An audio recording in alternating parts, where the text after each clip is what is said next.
Yay! We are live, and we have Maura Quint joining us, who is joining us from a store that sells backgrounds that are perfect for podcasting. Yes, but the lighting is not. That's the trade-off. Oh, all right. Yeah, no, I You think only get the background. I think it's fine. I'm happy to have you. Thank you very much for joining me. Appreciate you giving us your time, wisdom, ideas, and all of the rest. Happy to be here. Quiet piggy. It's probably all you're saying now. Like that one really. I was just I can tell. I was just at the gym, and this woman did not want to let me work in, use the machine while she was using it. Mm-hmm. I just let her have it. I just gave her a quiet piggy, and I felt better about myself. What I say to myself every morning. I don't know how he got my internal monologue, but there you have it. When he said it, you were like, it was very disturbing. I mean, you don't want to hear your inside thoughts outside. Do you think that men in general, do you think he treats women differently than male reporters, different than, or any other question? Are you asking that? Like, is that a legitimate question at this point in time? Do I think Donald Trump has treats women differently than he treats men? Yes, Pete. Yes, I do. Let's go back to, I don't know, 2005 when that question might still be relevant. Yeah, I mean, he's a fucking piece of shit misogynist. He hates women. Actually, in 2004 was when I was on The Apprentice, and the reason I passed on meeting him was because of how he was with women, and that was all that was in my mind. I was like, oh, that guy that's like definitely raped women? It was on The Apprentice. We knew then when he was on The Apprentice.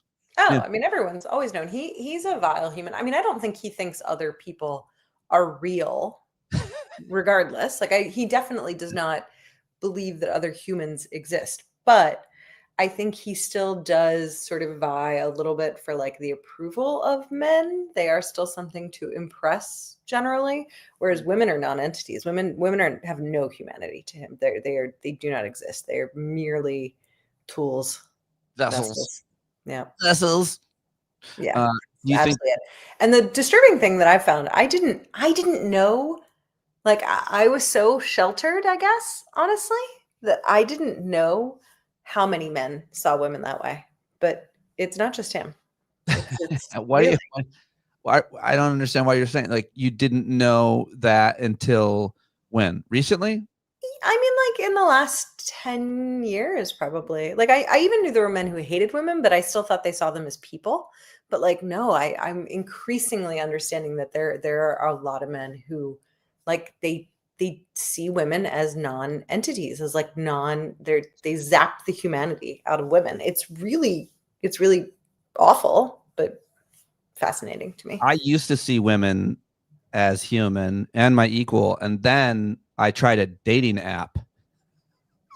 And then you realized they were all better than you? I assume that's where you're going. No? That you can take a human's face and swipe it off of your screen and out of your life. Like, no, not that thing or that thing that would want to be with this thing. It's just oh, you don't just say yes to every woman. Isn't that the like dude trick? They just say yes to every woman and then wait to see what their matches are and then go from there. Oh, I didn't know you could do that. Oh yeah. That's a standard dude thing. Just like not even look. Just yes. Then once they have matches, go back through and evaluate like who of the matches they are interested in speaking to again. That's even worse though, because then that's a bad thing to do, because then you're telling someone you like them when you don't in any way. You're just percentages. Yeah, it contributes hugely to like so many women having horror stories from the apps. I only swipe on like 11s and 12s, even though I'm a 4. Oh, you really saved yourself with that last number there. We're way too into the pedophilia conversations to like just be throwing that out there, Pete. Oh God, yeah.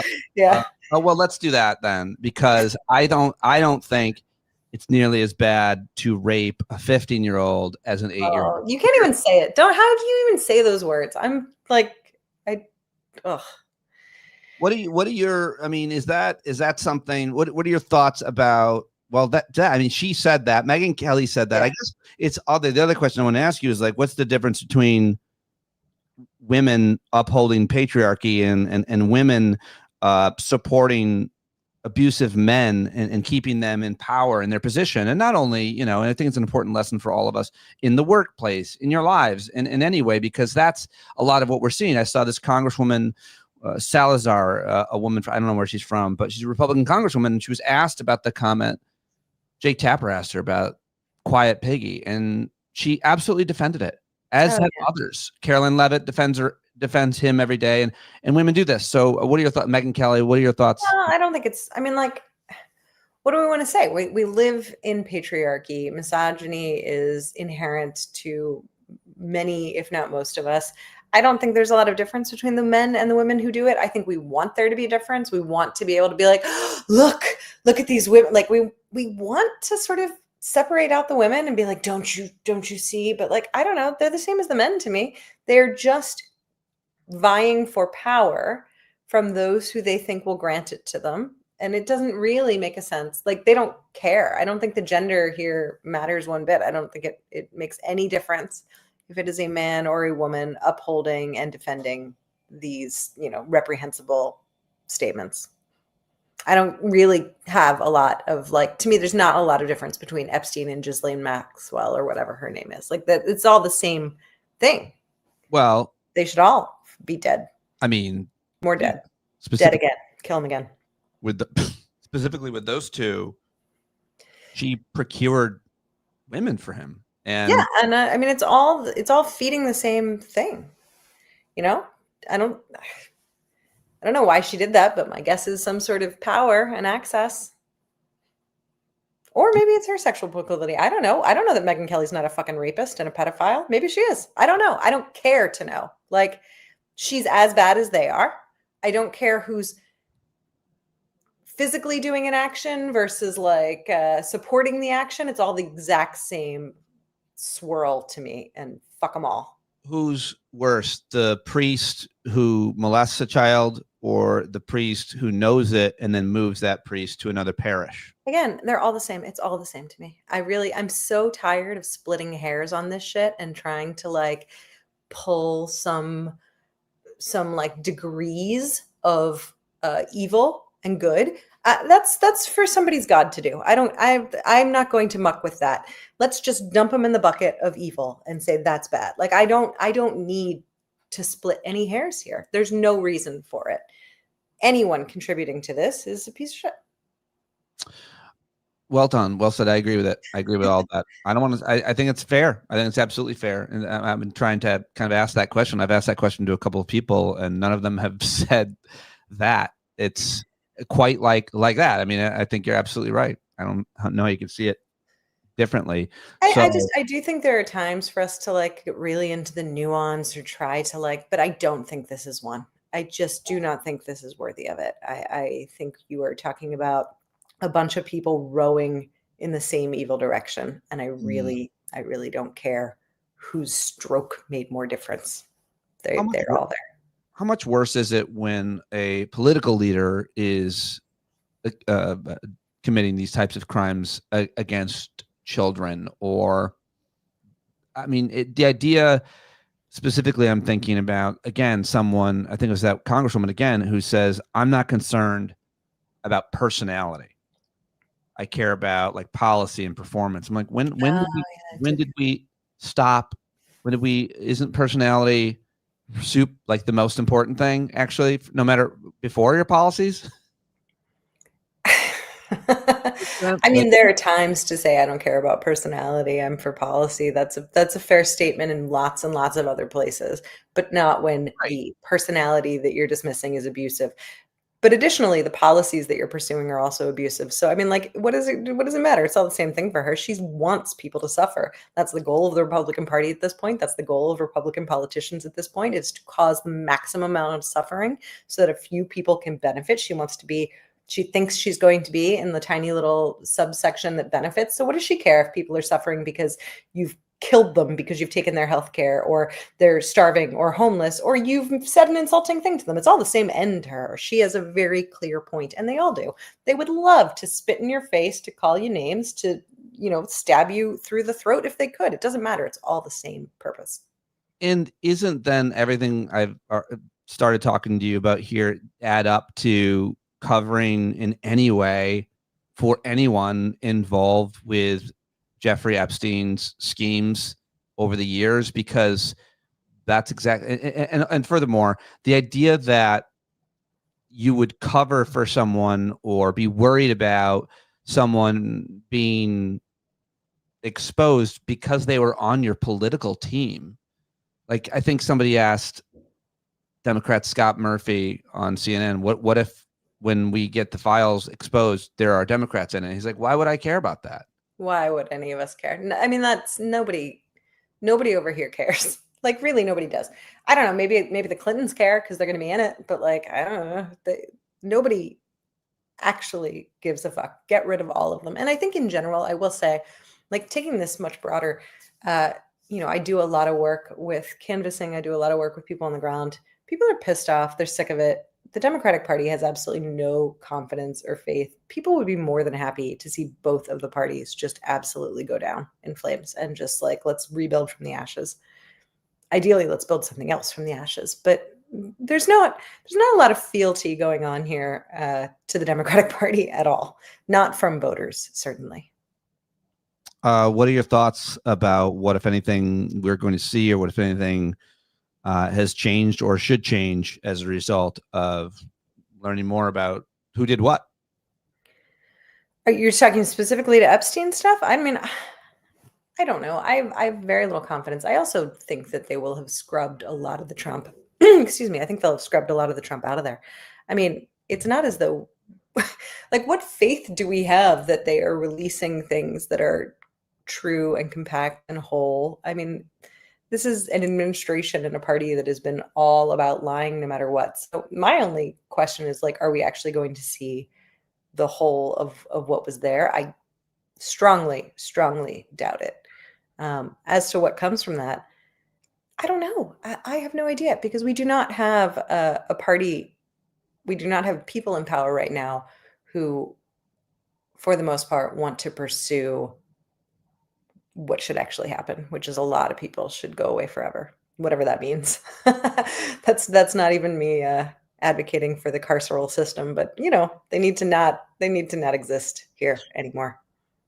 After having said all of that, I was surprised to see you defending Larry Summers so much. Why? What, do you have something special in your heart for him? He's my uncle. I love him. Oh my God, I hate him so much. Like, he just, I've had so much hatred for that man, more like longer than for so many of them. He's one of the first powerful men I ever hated.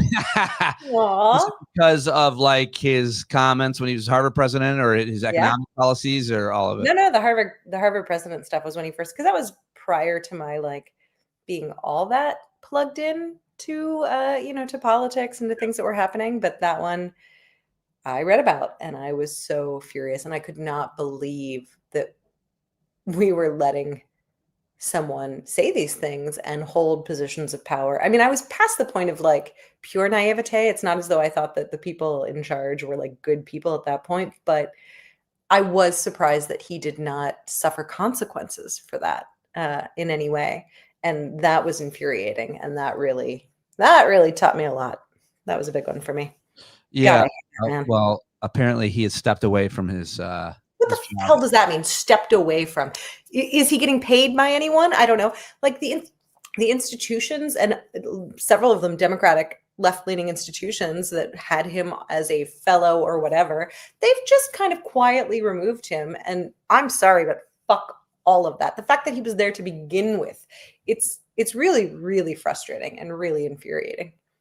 And I'm about to shoot my own foot, because I work with some of these institutions, but I don't care. I will not be quiet about it.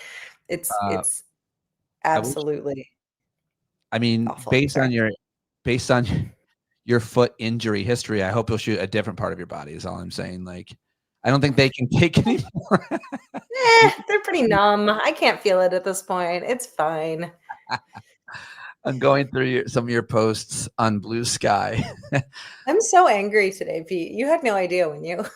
I'm like ready to fight.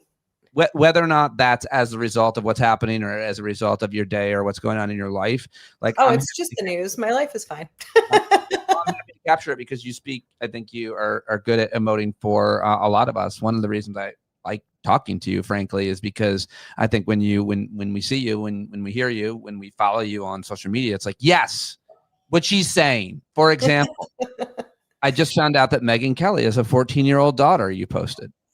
Yeah, and that's all I said with that one too, because I didn't want to I knew the comments I would start getting on Blue Sky, so I wanted to leave that simply as its own statement. You also attacked Olivia Nuzzi. You said the main thing I learned about Olivia Nuzzi is that is a woman with absolutely no female friends. In case people aren't following, look it up who she is. or don't look it up. It is what like signals that Real Housewives of Hell stuff with her. Like, I mean, it's pure entertainment value, but like, really, what are you wasting your time watching? What do you, forgive me, but what do you see from her or someone else that would make you react with that kind of like, what does that mean that a woman doesn't have female friends? Well, she has just horrific taste in men. Like she loves the worst men possible. And if you have any female friends, they would be like, I don't know that he's like great. Like, come on, let's go find you a dude who doesn't suck. Even if your taste runs towards like Nazism, which hers seems to, like, there's still like, I don't know, surely there's someone more in your age range, at least. I don't know, somebody who doesn't sound like he's actually dragging his throat over an open cheese grater. Like something like that. She's had, it's pretty awful. She definitely she's a hard one at this point now because of what we've learned about, her being like a teenager when she started dating Keith Olbermann, who was in his 50s or whatever. I mean, obviously her life hasn't been great. And I probably would have a little more sympathy if she hadn't said some racist shit. And there is a point where you have to allow people to be who they are and own who they are. So I have sympathy for whatever happened to her as a child, but I still find her absolutely reprehensible as an adult. I love it. I don't know what you're talking about with the racist comments. I want to go look it up now, but like you said earlier, I'm good. I don't need to. Yeah, it's fine. Your life is in no way going to be bettered by going down that path in any way. I also am glad I asked about Larry Summers, not knowing how many posts you had made. I hate him so much. Rushing Larry Summers. Go follow Maura on Blue Sky right now. A lot of good things on there, including a viral thread about organizing and what you did and how you did it. It's a lot of people really liking that. I want to get to that in a minute, but also just finally wrapping up, the news on this days, weeks, months long Epstein file thing. I got to ask you about one more woman, and that's Marjorie Taylor Greene. What's the case? She is standing in front of all the Epstein survivors. She's saying all the right things there. And doesn't that matter? I mean, look, I think that there is a split that is currently happening in the Republican Party in the extreme right wing. And there people are lining up their allegiances because Trump, even if he declares himself, dictator for life, that's not going to be a very long life. That man is going to die. And everyone knows it. And let's even say, like, okay, this is his second term. He can't run again. Let's assume that's something that they're going to follow. Like, the Republican Party and the right wing is going to need to keep going. They're going to need some figureheads, and they're having some splits. And some people are emerging as the leaders of various factions of the party. And she obviously wants to stake her claim in one place. Now, just because her claim has like some bits of non-insanity, that doesn't mean she's not a piece of shit. She's an absolute piece of shit. I don't really care if she stoops to pet a dog sometimes. Like, okay, cool. That does not erase the fact that she still continues to have and hold reprehensible positions and advocate for truly terrible things. I have no time for her, nor for anyone who wants to rehabilitate her in any way. She is trying to emerge as a right-wing leader that has a very specific following. And a lot of the right, the extreme right, was really focused on the Epstein stuff and on, like this global conspiracy of child trafficking. That was a lot of how the right wing started and came to be. And there's a strain of that, obviously, that is very good, but it goes down a really awful path really, really quickly. And the right has been happy to take it down that awful path. She is trying to reclaim those people. She wants to lead them, but that doesn't mean she's leading them into helping children. She just wants to be the figurehead. Speaking of, and I saw this today, speaking of helping children, somebody posted, I don't remember exactly how she came on the scene, but one of the first horrible things that she said was something about denying the Sandy Hook shooting or something like that, like some Alex Jones shit. So yeah. I've always thought that was the worst thing that anybody had done or said in politics or in media, because we're used to super racist or super sexist, horrible things being said. But like to lose a child is the worst thing in the world. The only thing that can like make it worse, or nothing can make it worse, I guess, but like having someone tell you that the child never lived or the child never died or something, like, and to traffic in that seems to me to be the very lowest thing we've seen in American public discourse in our lifetime. And we've seen a lot of it. We've seen a lot of it. I think it's, it is sickening. And, I mean, like, again, it's very frustrating to not believe in hell because, the desire to see these people burn is so, so intense. But no, I mean, these are the worst of the worst. And she's one of the worst of the worst. I mean, can people rehabilitate? Can they change? Of course they can. But that means owning the things that you've said and done, the harm that you have said and done, acknowledging it, and going down a path to explain why you've changed, and then making some sort of real effort to right the wrongs. She's not in any of that path. That's not her at all. She's not even acknowledging that anything she's ever done is bad. There's no reason for anyone to jump towards like, let's rehabilitate her. She's not trying to rehabilitate her. Like, it's a ridiculous, ridiculous thing. She's a terrible person. Very well said. Very, very well said. Do you have anything to say about Dick Cheney's? He had this funeral today, and I was actually pretty aghast to see like Rachel Maddow sitting there, and I couldn't for the life of me understand why she would do that. And I posted about it. Someone well of her, so huh? I know that everybody loves her, but I don't. So I'm like, really? Yeah, I've never really been a fan myself. Actually, I mean, I think that she does good work oftentimes, but a lot of it, I've got issues. But more importantly, like I think that it's important not to normalize or to rewrite. And 1 million people died in Iraq. And the way I say it is that a generation of veterans were broken. It doesn't mean they all were, but I know that at one point there were 20 a day taking their own lives, addiction, divorce, so much more that has happened, moral injury, PTSD, and then you're going to go and show your respects.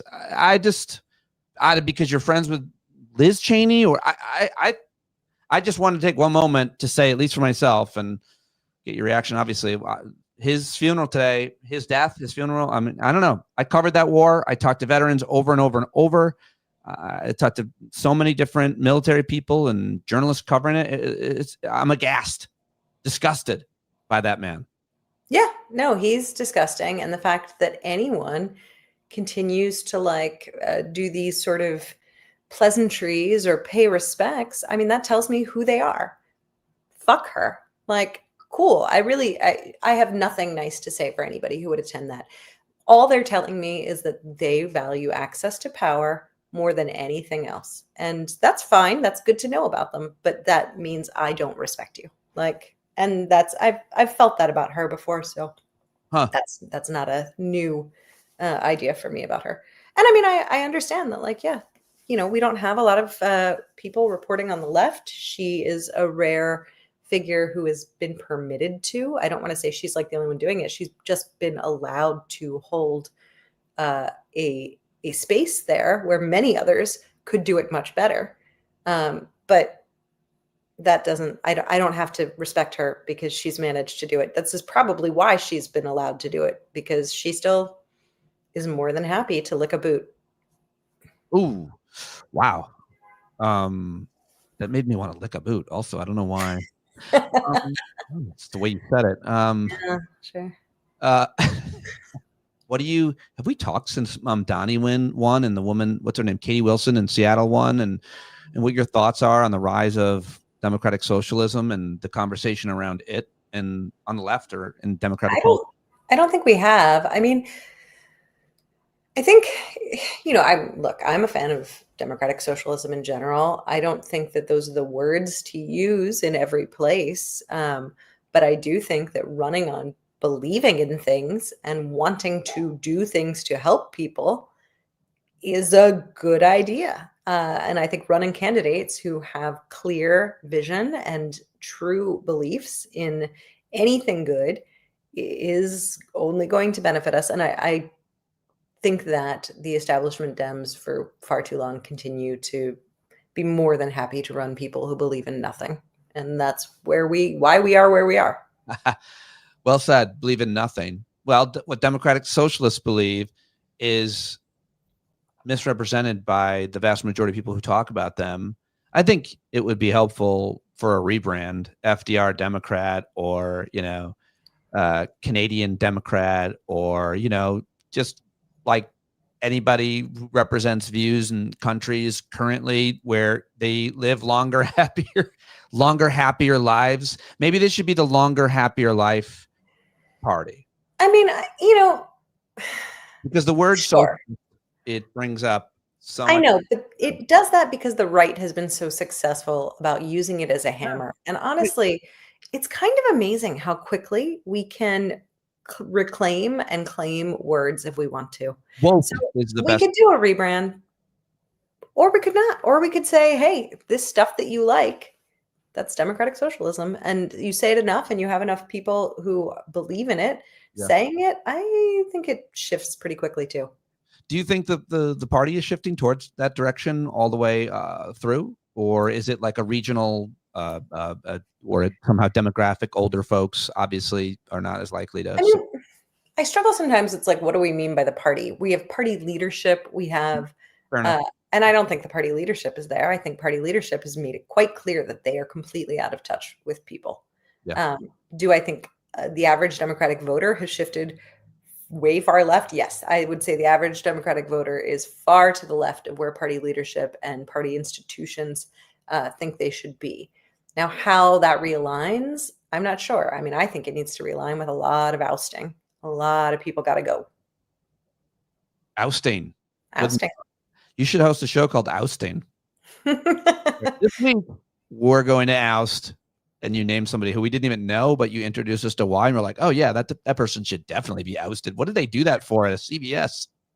Wow, meet an asshole. I mean, I could do that. I've got a new person every day. I mean, almost every time I learn about someone, it's because I have to learn that I hate them. Like, very rarely am I going like, I didn't know this person before, but they seem great.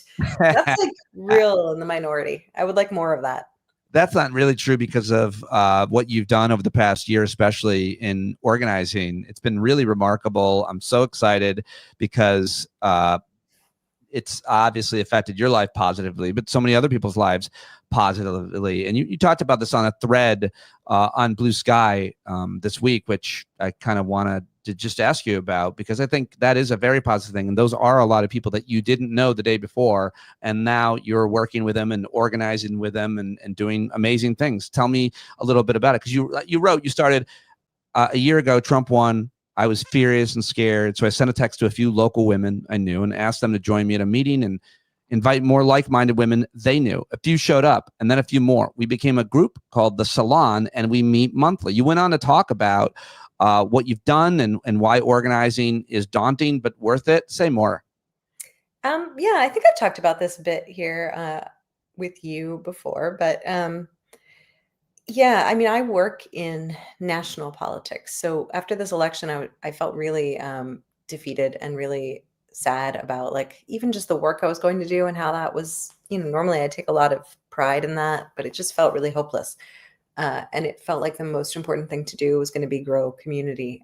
So that's what I tried to do. But it's hard for me because I live in central Pennsylvania.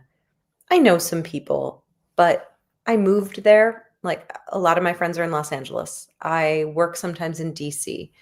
I have lots of friends in New York and in Philly. I don't have like a strong social network where I live. So I felt kind of removed and out of touch. So yeah, it was very like I was not sure what would happen because I only knew a few people. And of them, they were like only kind of tentative on this, but they shared it around and they invited people. And after like 2 times meeting, maybe there was a woman who like one of the first things that I did was I had everybody go around the group and share what are your strengths? What is something that you can bring to a group like this? Because I felt like we all felt really powerless and hopeless.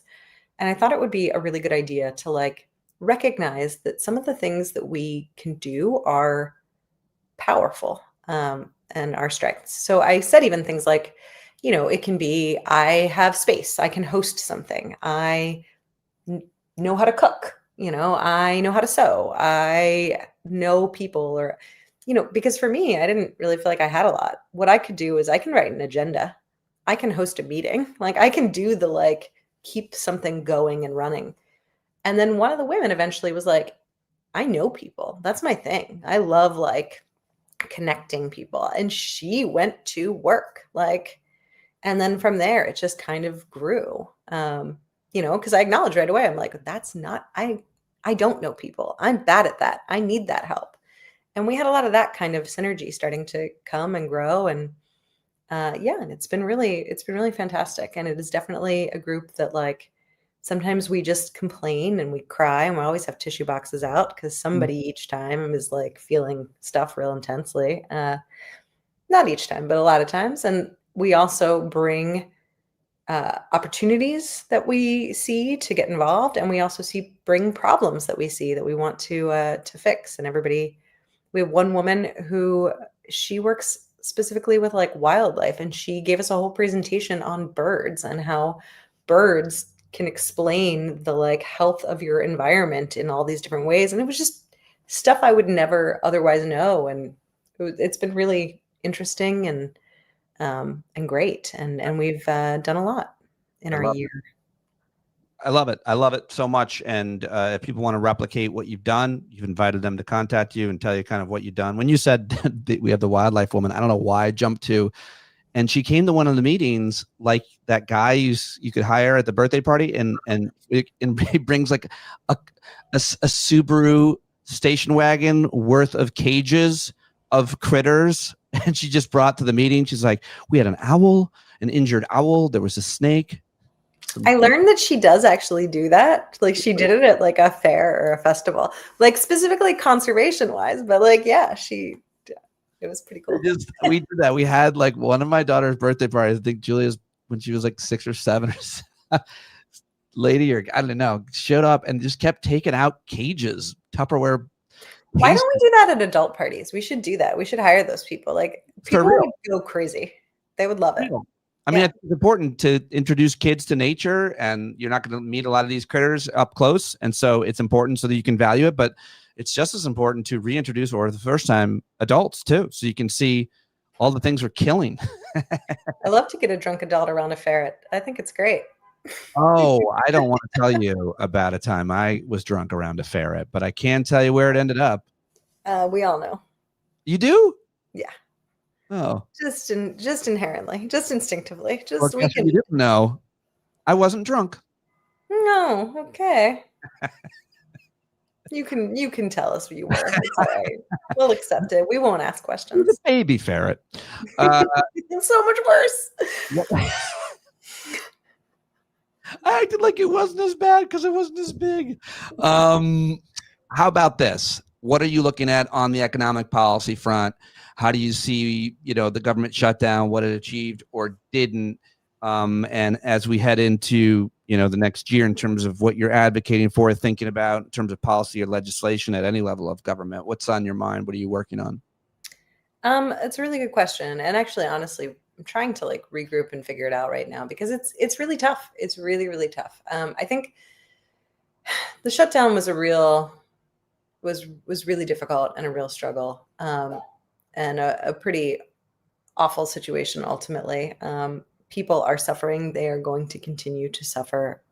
It is pretty dire right now.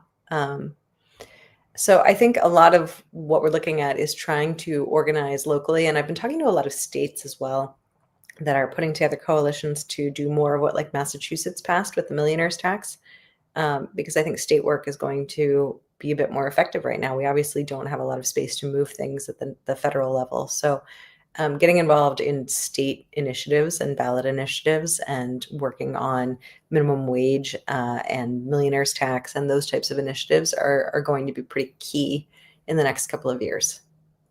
I feel like all these scandals are going to hurt the Republican brand so much that it makes Trump a lame duck, and it makes it very difficult. And we kind of knew this for Republicans in Congress to get any other legislation passed.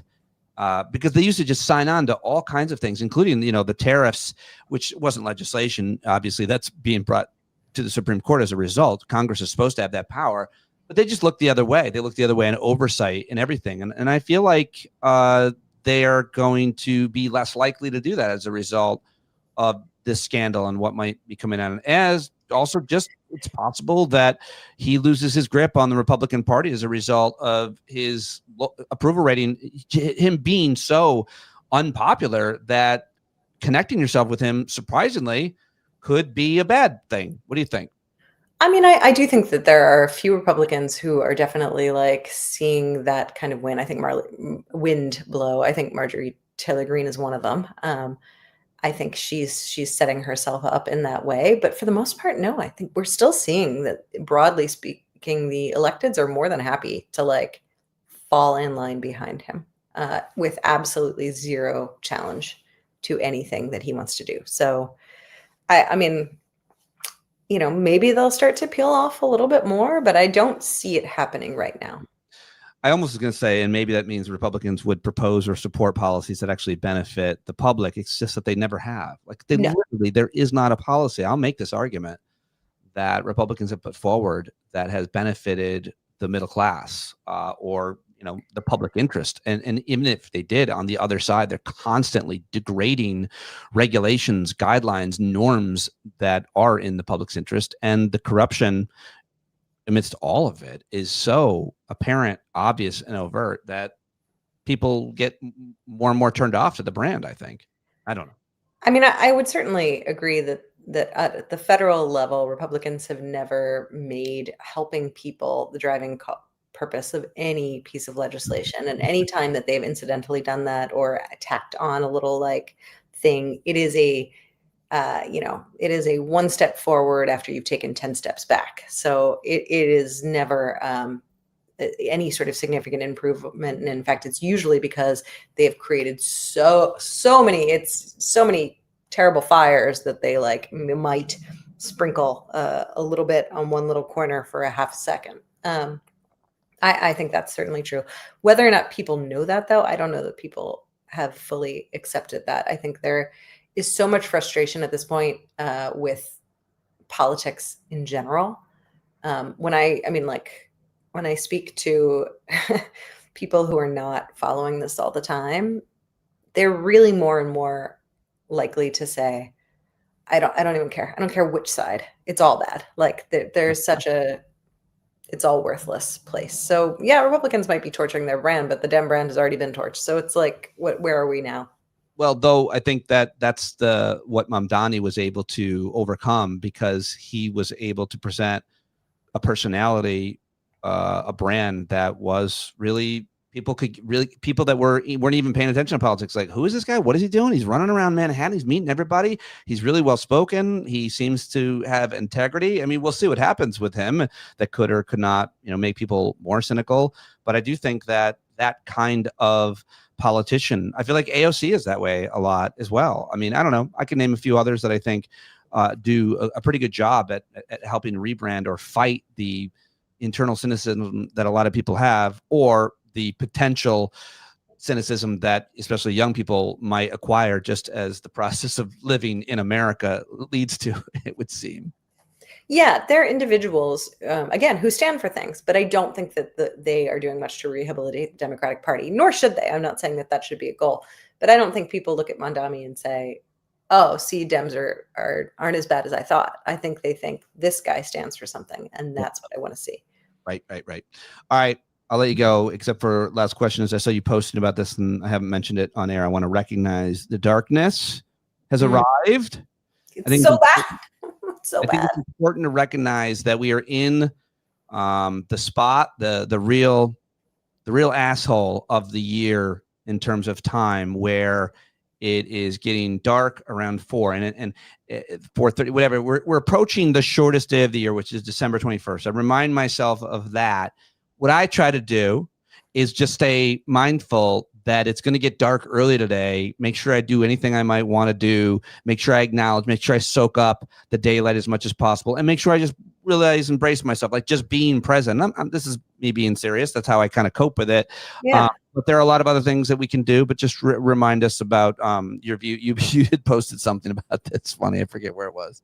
Well, no, I don't remember it being this bad. I don't know why I'm more sensitive to it this year, but like I didn't know I was like a depressed sunflower. Like the moment the sun is gone, I'm just like, well, there you go. That's it. All I can do is just sort of stand here and droop and wait until there's, a big orb that I can point towards. It's been awful. Do it again. Do it again. The sunflower question that's dyeing the hair. I wish. Oh, there she goes. There she goes. That's how I am now. That's why if this is video and stuff, why I keep fiddling with my hair and like, because I was basically about to pass out before we did this. I was like, oh, it's like barely hanging on here. What do you guys think of her audio? Because I think her audio is so good that when she said she didn't have her headphones or a mic, she's in a hotel, she just wanted to take a nap because her audio is like as good as anybody's audio has ever been. Well, the Best Western in Lower Manhattan. It's no idea. It's great. Thank you. Oh, did you mention anything to cope with it though? Is there anything? Is there candles? Is there scents? Is there journaling? Is there anything that you're doing? You're just recognizing? Give up. It's just full give up. It's just like every day I'm like, okay, here's all the things I can do. And then I literally like the countdown clock starts at like 3 because it starts, you see the sun starting to drop. And I'm just like, do it as much as you can. And then I just collapse. Like it is the way I'm completely solar powered. And then I fall over and then I like build a nest of blankets and I don't emerge until the sun does. I want to know what there is data on this shows about alcohol consumption in countries or at the time of year when it gets darker earlier, because I think we tend to justify it or turn to it when it gets dark. Alcohol is something that we're more likely to drink when it's dark. Is that true? I mean, obviously we can drink it all the time, and you clearly by your face drank all day, but no, I don't want to wait. This time of year we drink more, I would imagine, or in probably, yeah, because it's depressing. Yeah, and people turn to alcohol when they're depressed. You need like a little upper stimulant sort of thing. But I do not put alcohol in the just when I'm depressed category, so it does not increase for me. The thing that increases for me is sleep. I'm like by 6:30, I'm just like, well, I guess it's the middle of the night now. I don't know why I'm awake. It's ridiculous. First is when you take a nap. I'm a napper, and I usually nap around 2. But you're wasting precious sunlight. Why would you do that? So I'll nap maybe later, and also if you wake up, if you go to bed when it's light and you wake up when it's dark, that's a mind fucker. That's horrible. That sounds like hell. Don't do that. Thank you very much. Kill yourself. Anyway, thank you very much. You're the best. I appreciate you. Thank you for joining me. Thanks everybody for watching live. It's like 300 people here. Wow, look at that. Appreciate you very much, Mark. Keep up the great work. Bye, everybody.